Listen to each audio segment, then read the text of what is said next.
Good afternoon. Good afternoon. Thank you.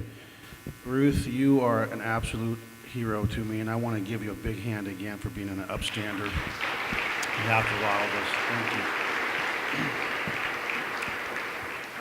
But today, I've been praying to God. I don't write my comments down. I always pray as I'm getting ready to speak. And so if you don't like what I say, I'm going to blame it on the good Lord up above.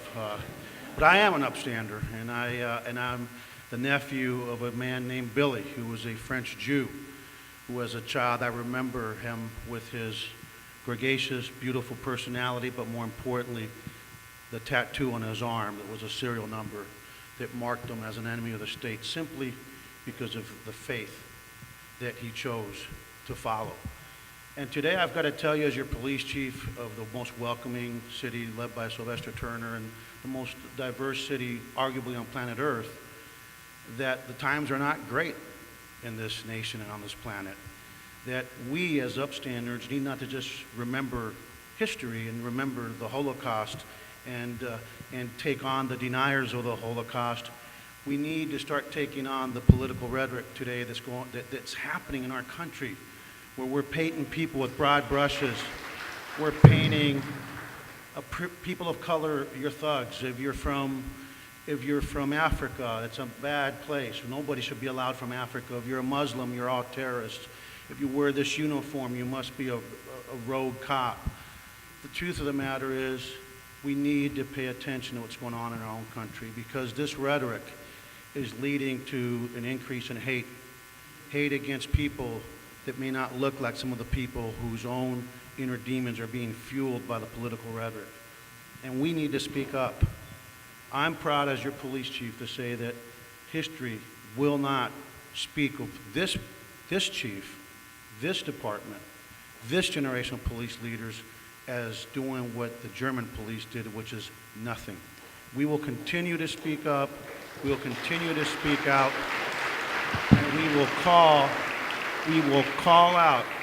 You see, I'm not here to keep a job, I'm here to do a job. And when I hear people painting the Black Lives Matter and elected officials as they're all a bunch of terrorists, I'm going to speak out against them, because that is a legitimate movement. And when I hear people say that the immigrants that are coming from the South are rapists and murderers and painting us with these broad brushes, I'm going to speak out against them, because those broad brushes need to be put away.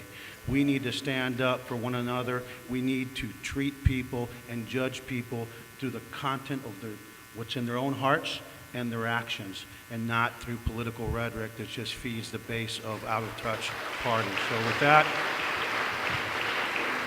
I just want to thank you, but I have to urge you, we can't talk about it behind these walls.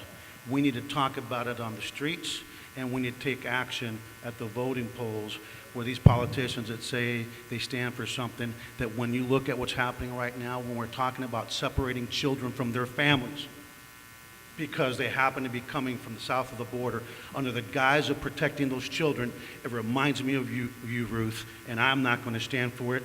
Neither should you. Let's not forget that the first immigrants in the history of humanity were the Jews, and they were delivered by God himself. So let's stand up for one another. God bless you. Thank you.